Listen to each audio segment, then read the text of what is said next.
I'd like to briefly introduce our speaker, Dr. Jordan Smoller. Dr. Smoller is a professor of psychiatry at the Harvard Medical School. He's published extensively, and much of it on the topic of genetics and mental illness, which is a topic that has interested all of us for a very long time and has been rather mysterious. So hopefully Dr. Smoller can resolve some of those mysteries for us tonight. He does his clinical work at Mass General Hospital, where he was working today, in fact, seeing patients. So I thank him in advance for coming on. Jordan, I'll let you introduce yourself more fully than I can, and then we will happily listen to your presentation. We will take your questions as we can. Just put them in the chat, and they'll stay there and add up until the end of Dr. Smoller's talk, and then we'll ask him to handle your questions. So without further ado, Dr. Smoller, welcome and take it away. Thank you so much, Rich. Well, first of all, it is a pleasure and a privilege to be talking with you today. And I am such a, a supporter and fan of NAMI, and the services and resources that it provides are just so essential. So it's really wonderful to be with you today and to try to share some of the information that I'll try to share on this topic, which, as Rich said, is often seems a little mysterious. In part, it's mysterious because we don't know all the answers for sure. But I'm going to try to walk you through some of what we do know, some of what we've found. So as you heard, I'm a professor of psychiatry at Harvard Medical School. I'm based at Mass General Hospital, where I direct our Psychiatric and Neurodevelopmental Genetics Unit, as well as the Center for Precision Psychiatry, and I co-direct the Center for Suicide Research and Prevention. And so I am a clinical psychiatrist, but also an epidemiologist and a geneticist. And so have been working in a variety of areas, but we're going to focus today on the role of genetics and what we've learned. And I'm going to share my screen because I'm going to walk through all of this with the help of some slides. And let me see if I can make that work. And you can tell me, I can't see you anymore, but maybe you can tell me if that looks right to you. That looks good. Thank you. Okay. All right. So we're going to talk a little bit about how do genes influence behavior and mental health. And I'm going to start right up front with the takeaways that I want to cover today. And here they are. And we'll walk through each of these. The first one is that all mental health conditions have a familial and heritable component, and I will explain what that means. The second is that we've begun to identify genes and pathways or biological pathways that contribute to these conditions. The third is that all mental health conditions are what we call polygenic. I'll explain what that means. The fourth, genetic influences cross diagnostic boundaries, which I think is a really interesting thing, and I'll tell you more about what I mean by that. Genetic studies can actually inform or help us identify strategies for prevention of some of the conditions that we're concerned about. And finally, so far, genetic testing is limited, and what we call pharmacogenetics, pharmacogenetic tests, that's using genetics to help guide, for example, what medications might be useful for folks, also has still a somewhat limited evidence base, but I'll show you what I mean by that. So let's start with the first takeaway. All mental health conditions have a familial and heritable component. And when we try to answer that question, do they have a familial or heritable component? In the research world, we ask a series of questions, and we have a series of research study types that aim to answer those questions. So the first question is the condition, this is not just for psychiatry or mental health, but for anything like diabetes or heart disease, is it familial? What that means is, does it run in families? Are people in families of somebody who may have the condition more likely themselves to get the condition than people just at random or people who don't have a relative with the condition. And we can get a number, which I'll show you, which we call the recurrence risk ratio. And that's essentially how much more likely is somebody to have the condition if, for example, they have a first degree relative who also has it, like a sibling or a parent. If we think it can run in families, how much do genes contribute to that? Because things could run in families not because of genetics, but because of other things that family members share, experiences, environments, and so on. And for a long time, to answer that question, we've relied on twin studies, which are a way of getting at how much more similar identical twins are to compared to non-identical twins or fraternal twins, as they're sometimes called. And the reason that that is gets us a little bit of an answer is because identical twins are genetically identical. Whereas the non-identical twins are like other siblings. They share about half of their genetics. And so if the identical twins are much more similar with respect to who develops, let's say, a mental health condition than the non-identical twins, that gives us a sense that genetic variants, genetic differences are playing a role. Then there are some other study types. There's something called a linkage study, which helps us try to figure out where in our human genome, all of our chromosomes, genes related to this condition might be located. And then much more common are what we call association studies. And that is looking at whether there's a variation in the DNA that's just more common among people with the condition compared to people without the condition. I'll say more about that. There's also a series of studies that we can do to find out how do the genes and experience or environment interact. Because as you might imagine, none of this is purely genetic and none of it is purely environmental. There's an interplay. And then another series of studies, if we want to know how are the genes actually playing a role? What is it that they're doing? Genes, as you probably know, mainly carry the instructions for making proteins. But how does that get us to a mental health condition or diabetes or heart disease or whatever? And so there are now a lot of techniques we can use in the laboratory and using brain imaging or using stem cell biology, all kinds of things to try to tease that apart. Okay, so remember I said that we can look at the familial running in family question by looking at how much more common is a condition among people whose, let's say, sibling or parents had the condition. And here's a list of some mental health conditions. They're what we call the lifetime prevalence. That's just in the population, how common are they? So schizophrenia, for example, affects about 1% of the population. And then how much more likely are first degree relatives to have that condition than somebody, say, at random in the population? So let's look at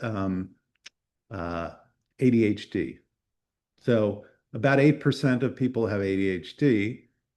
If you had a sibling with ADHD, you might be anywhere from 2 to 6 times more likely to have it.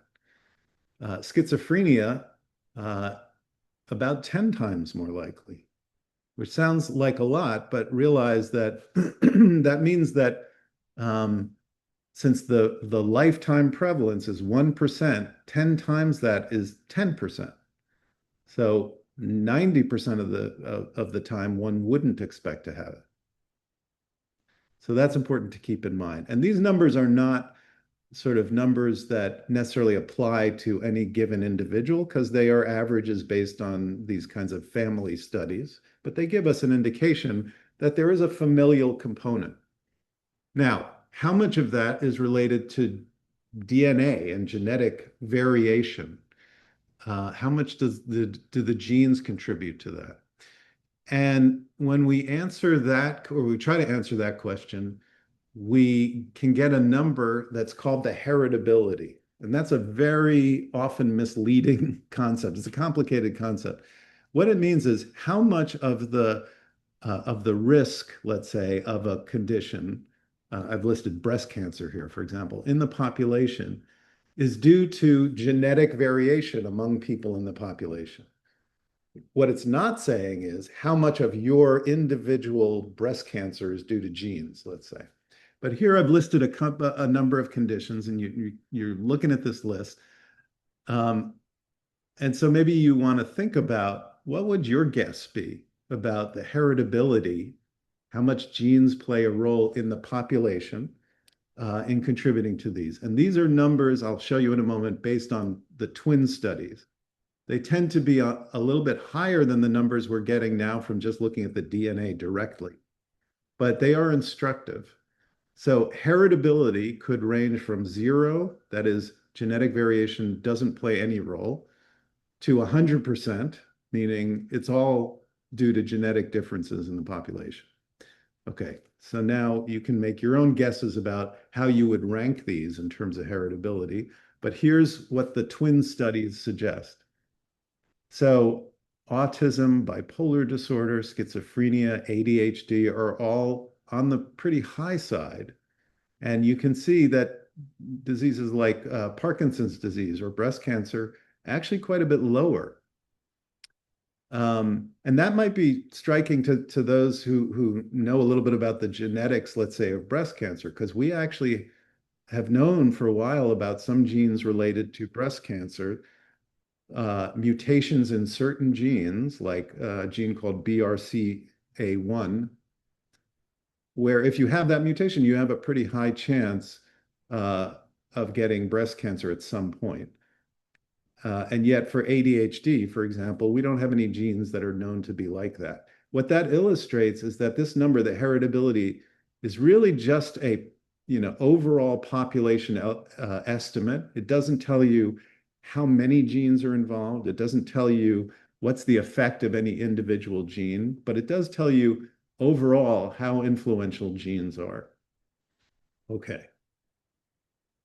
I will say, we talked about behavior, not just mental health conditions. It turns out almost everything has a heritable component. These are estimates of the heritability of lots of other things like personality or even educational attainment or IQ. You can see at the bottom there, you're seeing the 0 to 1.0, which means 0 to 100%. All these things have a heritable component. So just saying that it has a heritable component doesn't make it particularly different from subjective well-being or loneliness or IQ.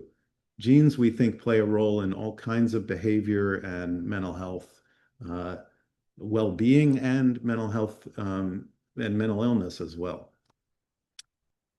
Okay, so that's takeaway 1. Takeaway 2, we've actually, though, begun to identify some of the specific genes that are contributing to that genetic component. And I'll take a step back and remind us again sort of what we mean when we say the genes and the genome. So all of our cells, with a couple of exceptions like red blood cells, for example, carry all of our genetic information. And we call that the genome. The genome is just all the set each of us has of all the genetic information. And that genetic information is contained on the chromosomes. And our cells have 23 pairs of chromosomes. Half of them we get from our father, half of them we get from our mother. And the DNA, the chromosomes are really just a long strand of DNA. And the DNA is made up of these letters that you see here, A, T, C, G, and those are organized into the genes. And the genes are units of DNA that have some kind of function, like they make proteins, or sometimes they make other kinds of molecules that regulate other genes. So the DNA has the code for our proteins, and the proteins then, may combine with other proteins, and they are sort of running the cell. So the genome is all of our genetic information, and that's really what we're talking about when we're looking at the genome. now. When we look at the role of genetic variation or genetic differences that might be contributing to a trait or a disease, um, we are looking at different parts of the genome usually. One part of the genome that actually carries that information, that's the code for making proteins, is called the exome.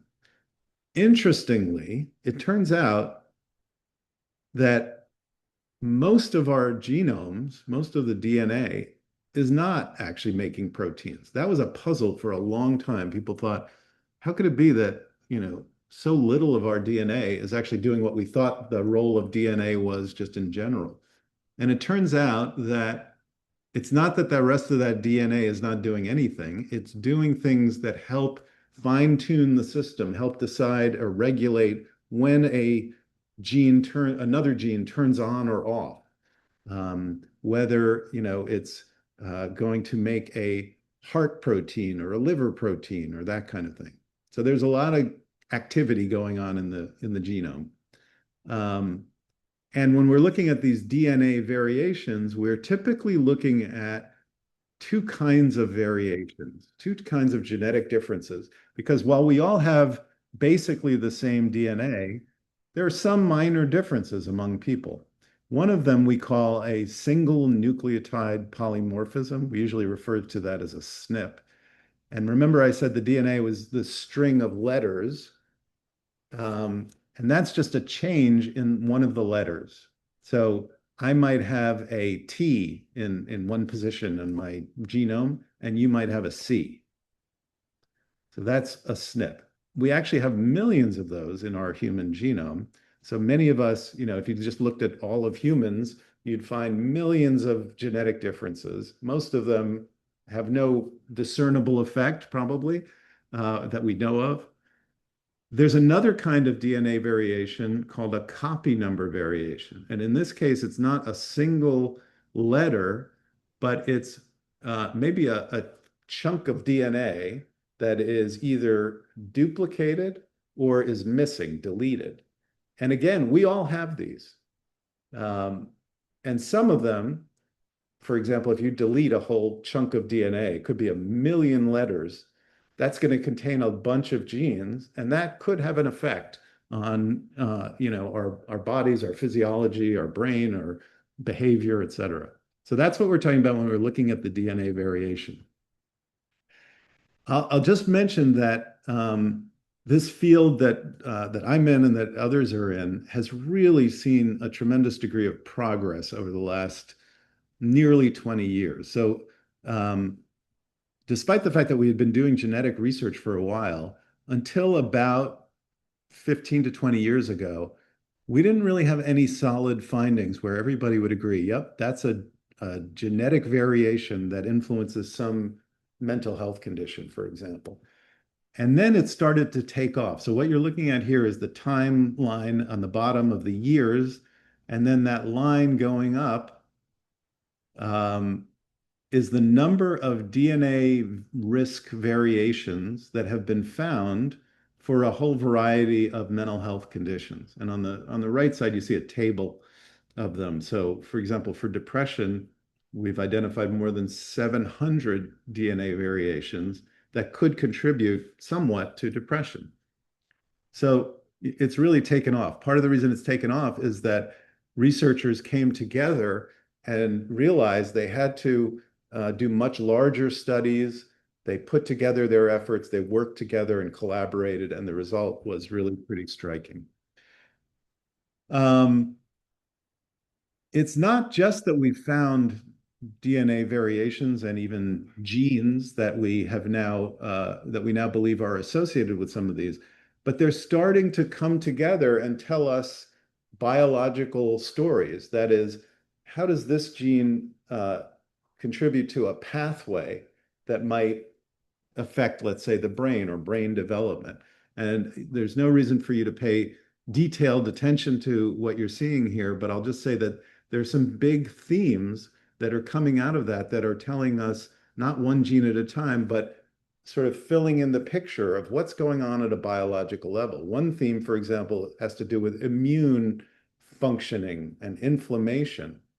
Another has to do with the synapse structure and function. The synapse is really where two nerve cells communicate with each other, and there's a lot going on there. Many of the genes that are important in that are ones that have been associated with mental health conditions. So that's really important because it starts to fill in the story of what's actually going on. How do these genes actually work? Okay, let's go to the third takeaway. Mental health conditions are highly polygenic. There is no the gene for a mental health condition, or really, there's no the gene for any common medical condition.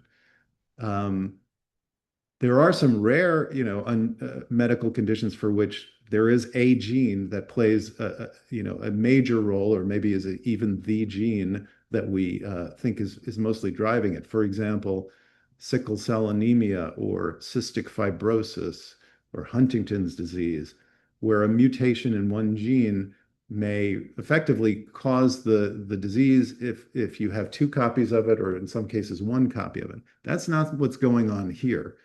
The genetic component, that heritable component, is made up of many genes, like hundreds or thousands of genes and DNA variations, well, certainly thousands of DNA variations that can contribute to the condition. Some of them are very common. We all have varying degrees of them, but those tend to have very small individual effects. So they might just nudge somebody's let's say, vulnerability to a mental health condition a little bit. Some of them are rarer. Those tend to have larger effects.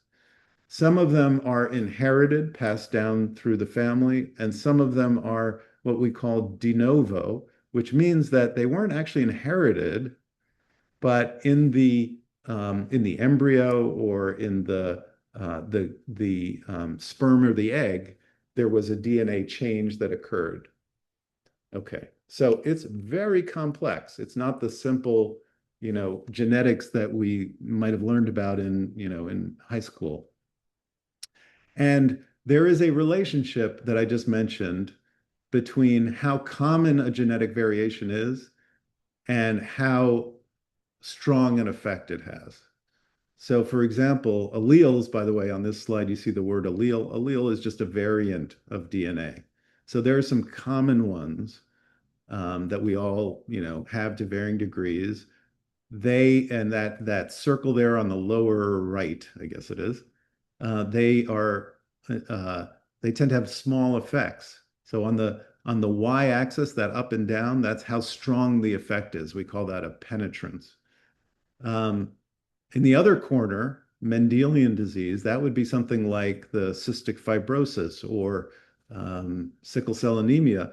It might have a large effect if you had a mutation in that gene, but it's very rare. Most people will not inherit those diseases.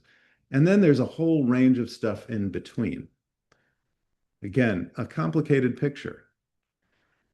I mentioned the copy number variations. This is a slide where, again, I don't expect you to really tease this apart, but I'll just tell you what the message is. Remember those copy number variations where there are chunks of DNA that might be duplicated or deleted. Those have been associated in some cases with schizophrenia, for example. And they can occur in certain places in the genome that we commonly find them. For example, you see that thing on the top of the table, 22q11.2. That's a copy number variation on chromosome 22 out of our 23 chromosomes.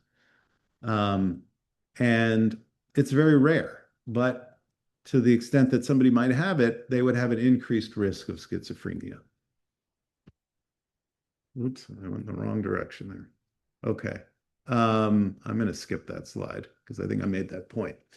The thing that I mentioned, that those common DNA variations, of which there are millions, these SNPs or single nucleotide polymorphisms, again, they by themselves have a tiny effect on risk. So for example, let's say that the risk of schizophrenia in the population is 1%, and we find a SNP that's strongly statistically associated with schizophrenia from one of our genetic studies, it probably has an effect of a relative increase of maybe 5%. So that would mean that if you had that variant, instead of having a 1% risk in your life, you might have a 1.05% risk. So it's a tiny difference.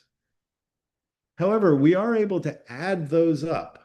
So across the genome. So let's say that a person might carry, varying degrees of these variations that are contributing. And we can sum all those together.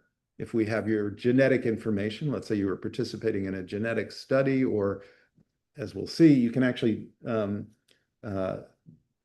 some extent, get these through tests that are available. But we create something called a polygenic risk score. And most people, if you look at the right side there, that's what we call a normal distribution, a bell curve. So this score, for some people, might have a higher end score. They might be up here, and other people might be down here, and most people are kind of in the middle. But since we're not just looking at one of these variants at a time, but we're adding up across your whole genome, it gives us a little bit more information, and it actually can give us a sense of, somebody's genetic risk up to a point, if we have their, genome sequenced, let's say. Okay. Now, an important point about that is that even with those polygenic scores, which again are adding up the thousands or millions of variations across somebody's genome, they by themselves are not really a diagnostic test. So what you're looking at here is information about polygenic scores for schizophrenia that have emerged from genetic research. And if you look at the right side, again, these are what we call normal distributions or bell curves. And so everybody in the study, let's say, is in somewhere in the distribution. People who have schizophrenia tend to be a little bit higher. Their distribution of these polygenic scores is a little bit higher than people who don't, who are in blue here. But you can see these two peaks are not that different. They're overlapping. And so that's just an indication that these polygenic scores gives us a sense of somebody's, let's say, higher or lower risk, but it's not the kind of test you can do to say, yeah, this is a person who either will develop or has schizophrenia. That is on its own. It doesn't serve as a test like that. But it turns out for many research studies and for teasing apart the role of genes and environment, these polygenic scores can be quite useful and important. And I mentioned that they are available. I mean, these I don't know if this is still available, but I sent away to a direct-to-consumer DTC company and said, yeah, why don't you give me my genetic information? And they sent me back my scores for a variety of mental health conditions. As it turns out, it didn't really tell me much. And there's controversy about whether and how these scores might get into clinical practice or how useful they are.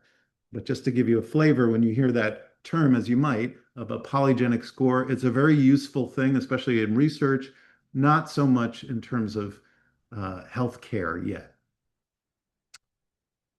Okay, takeaway number 4, gene effects cross diagnostic boundaries, or as we sometimes say, our DNA has not read the DSM. As you know, the DSM, the Diagnostic and Statistical Manual, is what is what we use to know what the definitions of various mental health conditions are. Depression, for example, is defined by a set of symptoms that have to last a certain length of time, and they have to be of a certain severity, and they have to interfere with somebody's life or cause tremendous distress or impairment. But where do those definitions come from? Well, as you probably know, they are kind of based on the best available evidence. They're a consensus of experts. but they're not based on the causes of a condition, for example. So for example, for depression, to have a clinical diagnosis of a major depressive episode, we would say you need to have depressed mood most of the day, nearly every day for 2 weeks, and or a loss of interest or pleasure in activities most of the day, nearly every day for at least 2 weeks. And then you need four other symptoms, problems with your sleeping or your appetite, or maybe you're having suicidal thoughts, or maybe a problem with concentration.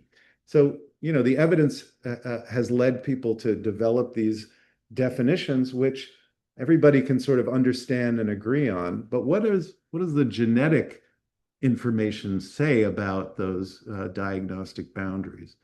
And one of the challenges that we have is it's a little bit of a shifting system. So what I'm showing you here are the different editions of the DSM since it began in 1952, and the latest major revision in 2013, DSM-5.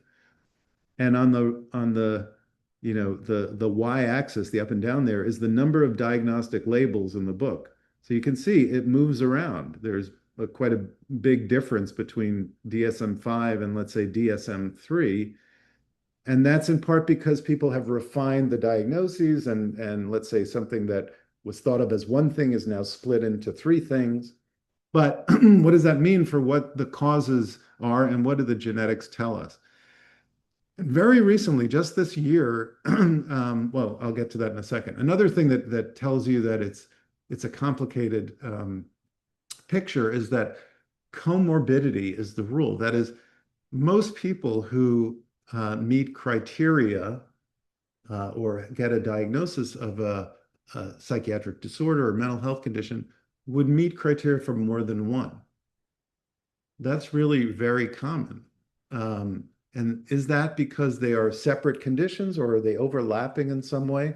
Same thing when we look at the treatments. Many of our treatments, like SSRI antidepressants, we use clinically or are helpful for people with a variety of conditions: anxiety, depression, obsessive compulsive disorder, post-traumatic stress disorders. So it seems like there's something shared. And what I was about to say is, just recently, this year, my colleagues and I completed what is really the largest genetic study ever done of mental health conditions, in which we looked at what's if you just put all of the genetic information together, and we had data for really more than 7 million individuals who had participated in research, and we had genomic data, the genome data, and we could look at how specific are these disorders when you think about the level of the genes. Are the genes really influencing one disorder at a time, or is there some overlap? And the picture that emerged was, indeed, there seems to be a lot of overlap. So in a method that we can use to sort of get at this, we can look at, are there genetic relationships between different mental health conditions, or psychiatric or neurodevelopmental conditions, or substance use conditions? Are there overlaps at the level of genetics? And in this study, what we found was, across 14 of these different conditions, when you look at the genetics, it really mostly boiled down to 5 different clusters of genetic factors. The first one was a factor that mostly linked anorexia nervosa, obsessive compulsive disorder, Tourette syndrome, a little bit of anxiety disorders. You can see the arrows from that F1 down to certain disorders. And they all have a kind of compulsive feature to those disorders. The second factor was composed of schizophrenia and bipolar disorder, which actually are genetically, at the level of genetics, are very closely related. The third factor, which has been called the neurodevelopmental genetics factor, includes autism spectrum disorder, ADHD, Tourette syndrome. The fourth one is what we call internalizing post-traumatic stress disorder, depression, anxiety. And the last one was the substance use disorders. So rather than 14 very distinct things, they seem to cluster at a genetic level into these five different factors. So a lot more to be done there, but it really shows you how the genetics can give us a sort of bottom-up look at what's, where the boundaries, if there are boundaries, are among these disorders. Why does that matter? Well, it teaches us something about the biology. It also might influence how we develop further um, versions of the DSM. Maybe we can inform the classification. Maybe we can understand better why so many of these conditions occur so frequently together. And in fact, the DSM is right now undergoing its next revision. And maybe this will impact that as well. Also, the DSM is relied upon for the approval of medications, for example. And what we're seeing is that it's not that these things biologically are so distinct. And in fact, in another study, again, don't pay attention to the details here, but we looked at those factors and we said, well, if we can identify the genes that contribute to those factors, which we did in this study, and then we look at what are those genes acting on? What proteins are they making? And are there any drugs already available that we're not using that act on those proteins or targets? And in fact, we were able to identify nearly 40 drugs that would be predicted to be repurposable, meaning could be used to treat some of these mental health conditions that are not actually being used currently. Okay, fifth takeaway. Let's see how we're doing on time. Okay, we're okay. Genetic studies can inform efforts to identify prevention or lifestyle strategies. That might seem counterintuitive, but I'll tell you what I mean by that. So let's take the case of depression. Um, what do we know about the risk factors or contributors to depression if we want to think about how might one reduce one's risk of having a depression or improve resilience, for example? Well, one thing is we know it can run in families and there's a genetic component. There's not that much you can do about that. Another is we know that early trauma or adversity in childhood can contribute. Again, if you're, an adult at this point, that's not something you can really modify in a sense. We do know that substances can contribute, and so that is something that's modifiable. But there may be other things that we could think about. And in fact, there are a couple of things that people have thought about, especially with respect to depression, but also anxiety and some other related conditions that might have a protective or resilience enhancing effect and would be modifiable. And those are sort of lifestyle kinds of things. I'm going to just skip through this because we've said that already. One of them is physical activity. Now, physical activity has been associated in many studies with lower levels of depression. But if you think about that, is that because physical activity maybe prevents depression, or is it that if you're depressed, you're not as physically active? Well, you can use genetics to do a kind of study that can help tease that apart. It's something called Mendelian randomization. And I'm not going to get into the technical details, but what it does is since you can't really readily do a big clinical trial, let's say, there have been some clinical trials, you can actually use the genes to kind of randomize, almost mimicking a clinical trial where you would randomize somebody to get one intervention or another, and then look at what's the effect on this outcome of interest. Let's say it's depression. So essentially what we're trying to do is say, we're going to use the genes to say you might be exposed to more physical activity in your life or less, and what's your chance of getting depression?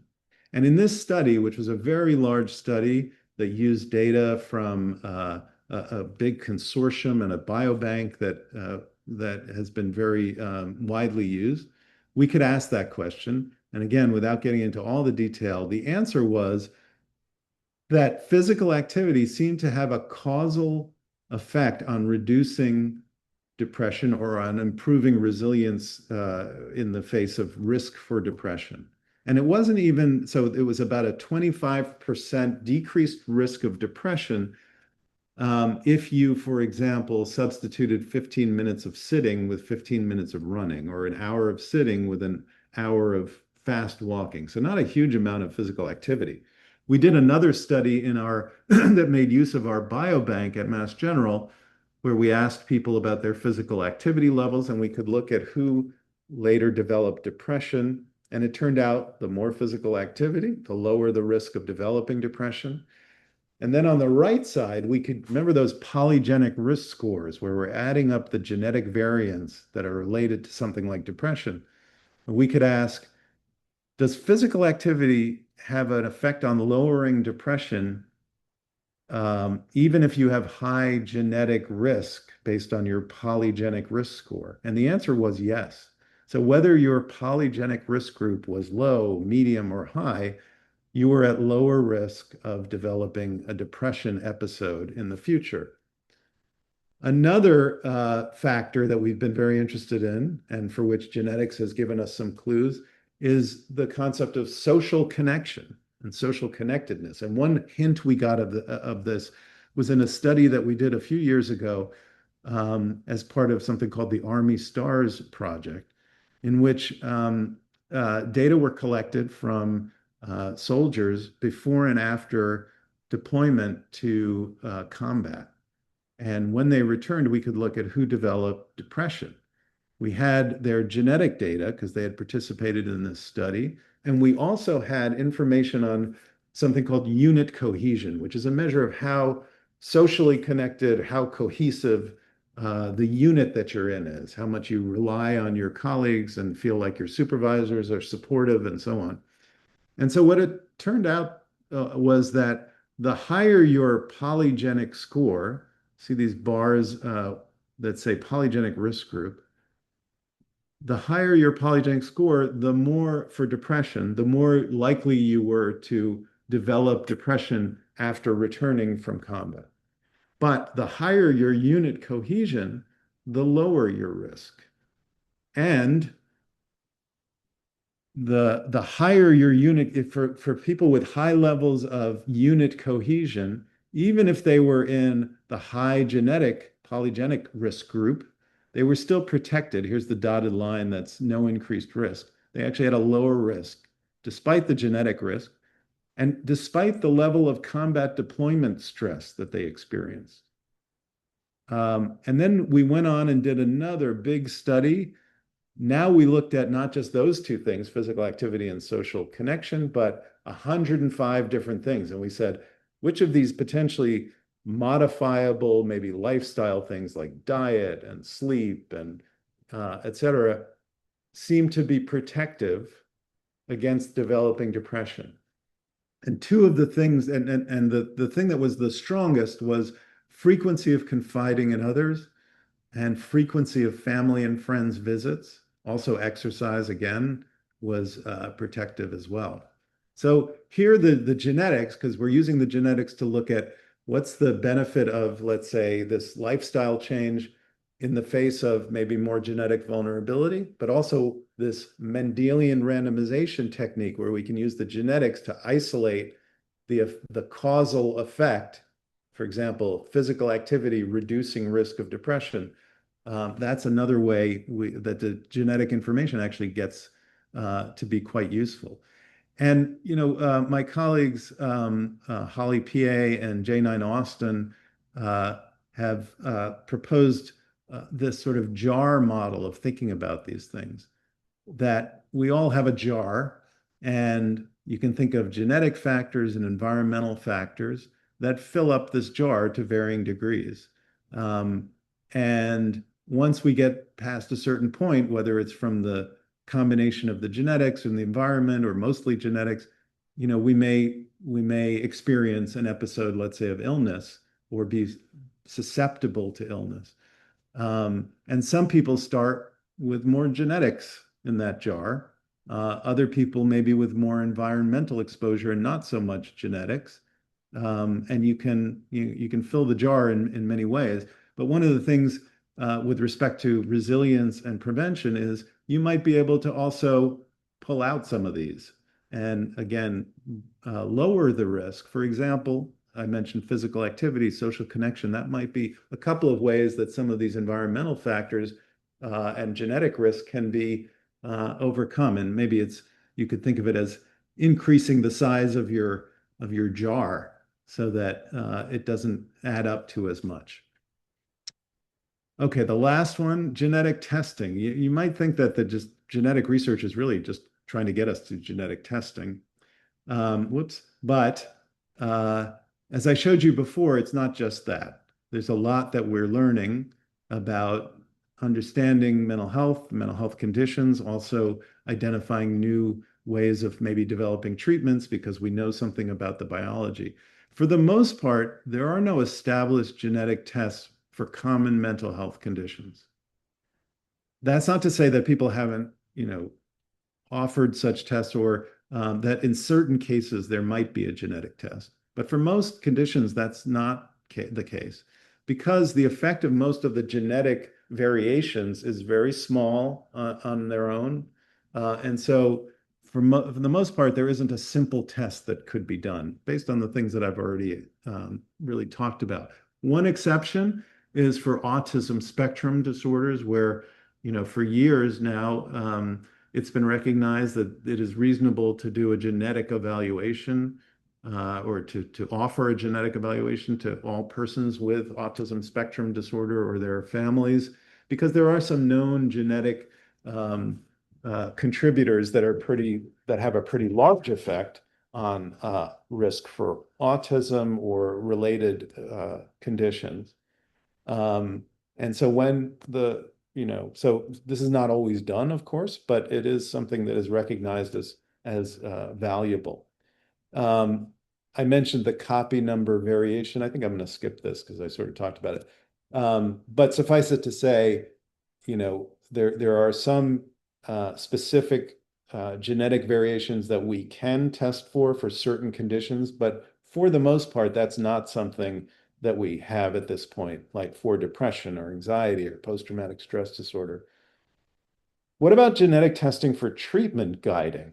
The fact is, as you may well know, our current approach to treatment is still a little bit one size fits all, trial and error. So if you meet with somebody, let's say, and depression is the problem, and it looks like starting an antidepressant might be something you want to do. Well, which antidepressant?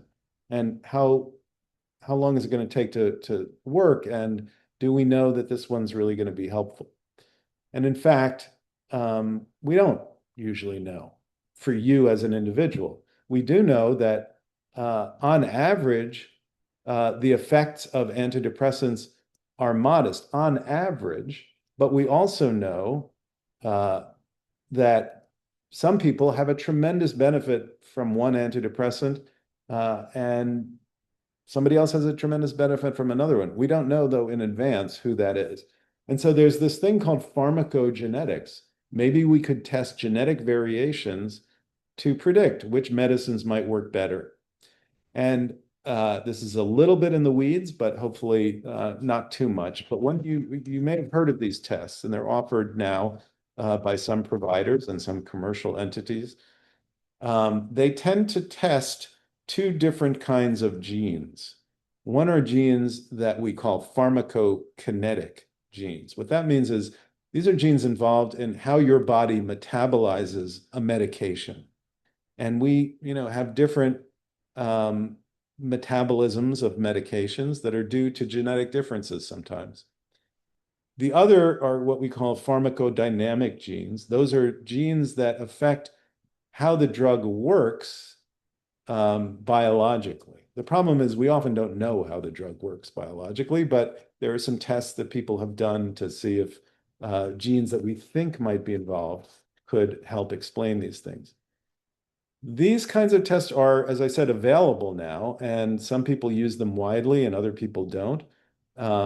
The FDA and the scientific community recognizes that many of the antidepressants, antipsychotics, mood stabilizers, and some ADHD medication are metabolized by, for example, some of these drug metabolizing enzymes, which have names like CYP2C19 and CYP2D6. However, the evidence for the value of these kinds of genetic tests, like the commercial tests, is really, I would say, pretty mixed. Overall, the studies suggest there might be some modest benefit on average, again, of having one of these tests done compared to not having it done. Many of the studies that have been done have been judged to have a high risk of bias because of missing data, or it's hard to blind a study where you're giving one group information and another group not. And many of the professional societies, the American Psychiatric Association, Child and Adolescent Psychiatry, the International Society of Psychiatric Genetics, you can read these, but basically what they're saying is, we don't think these are useful routinely. It's not that everybody should get these tests, because the evidence is still pretty mixed about how effective they are. About a month or two ago now, a large study funded by the NIH rather than one of the commercial companies tested genetic tests of these drug metabolizing enzymes, which are the most common genetic tests. They really didn't have much of an effect. So that's something just to be aware of.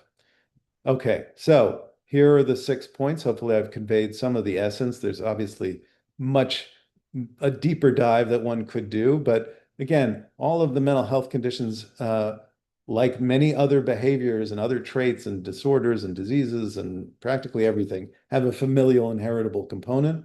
We are starting to actually identify genes, and that is providing new leads for new treatments. That's something we haven't had. Most of the medications that we use in psychiatry, for example, are based on kind of what we call serendipity. It turned out that something helped, rather than that we actually knew so much what the biology was. And the genetics sort of points us to the biology that we might target with a treatment. The genetics is very complicated, polygenic. It's not like you inherit a single gene and that explains a condition. The genetics don't fit exactly our diagnostic categories. They can help us to find new ways of enhancing resilience in some cases. And so far, the genetic testing, both for risk of mental health condition or for guiding treatment, is pretty limited. That's what I'm going to leave you with. And I am very happy to take questions. And thank you again for your attention and for inviting me. Great. Well, thank you very much, Dr. Smoller. That was so provocative and interesting. And I get the feeling that our knowledge is accelerating at a really rapid pace. Let me ask you to give really short answers if you can, so we can get as many of these questions in as possible. How will this research affect the upcoming revision of the DSM? It's a great question, one I'm very interested in, and I don't know yet. I mean, I have spoken to or at least been in contact with people who are involved in that process, and I think they are really trying to take a careful look at what do we know and how might it actually affect our diagnostic system.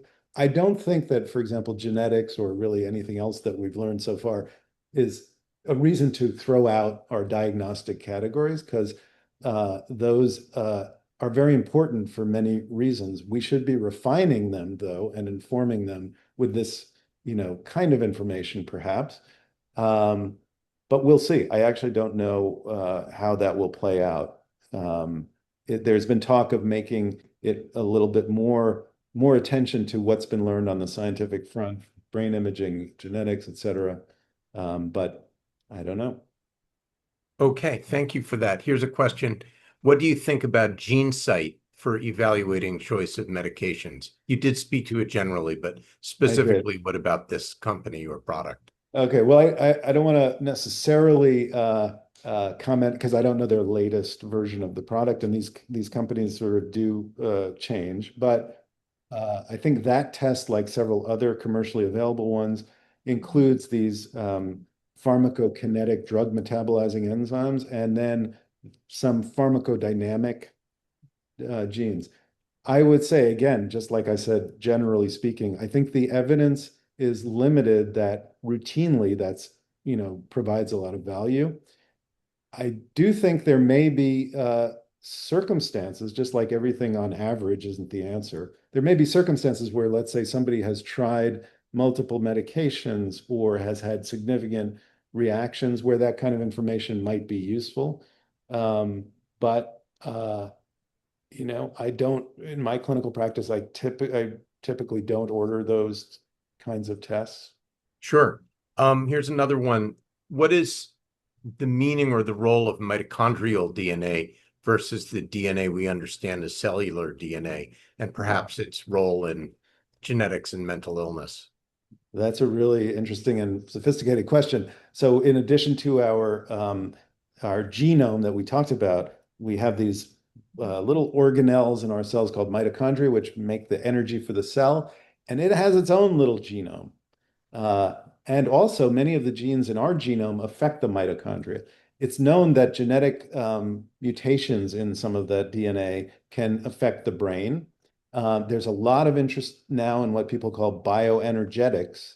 That is, how does the way the body generates energy and metabolizes things affect our mental health? I would say that so far, there aren't any things we can hang our hat on, but it is an area of great interest. And I suspect in the future, we're going to learn a lot more about it. Here's a related question, and we just have 2 minutes left. The twin studies suggest that genes are obviously very powerful, but what is the meaning of epigenetics, and how does that alter the comment about twins and genetics in general? Yes, great question. So epigenetics refers to changes in things around the DNA that actually influence how our genes get turned on and off, for example. So you can add chemicals to DNA, and that actually happens in our cells, or you can change the proteins that the DNA interacts with. And that we know is very important for how our genes are regulated when they're turned on and turned off. And one great interest people have had is that it looks like a variety of environmental things can affect the epigenetics and can affect then the development of our brains, behavior, et cetera. One of them could be childhood adversity or other kinds of adversity, stress, and so on. It definitely does seem that stress acts in part through epigenetic mechanisms. What it means, it's another reason or sort of partly explain why genes are not destiny, that these kinds of external experiences or environmental factors can affect our biology in ways that are not related to our genes. Epigenetics is harder to study in many ways than genetics, in part because the epigenetics varies depending on what tissue in the body you're looking at. We don't often get to look directly at the brain, and that's just made it very hard to study, and we also know less about it. But there's no question that it's an important component. Here's the last question. We'll try to wedge this one in. With the acceleration in knowledge, what do you think the role of AI will be in helping us get important answers for clinical applications? Great question. I think it has a tremendous amount of promise, because one of the things we're learning is how complex these things are, how multifactorial. There are many factors interacting. The genome itself is incredibly complicated. The environment is even more complicated. And so what AI allows us to do is integrate and make use of information in ways that we simply couldn't have before. In genetic research, AI has really dramatically accelerated how we can turn discoveries about the genetics into things like understanding what proteins they're acting on, what drugs might work, et cetera. And also AI, and this is some of the work that we're also doing, how do we integrate that with the clinical information that we think is important? So I'm, for all its uh, uh, potential downsides, which, I didn't mention, but, we all have some concerns about how fast this is going. I think it has a tremendous amount of promise for accelerating research in particular. Well, thank you. Thank you very much for your talk. We had other questions, and I apologize to the questioners that we couldn't get to them all, but I think you covered a great deal of territory in 1 hour. And thank you so much for your time. And we may have to have you back to answer all these other great questions. So wishing everyone a good night. And with that, our program is completed. Thanks, everybody.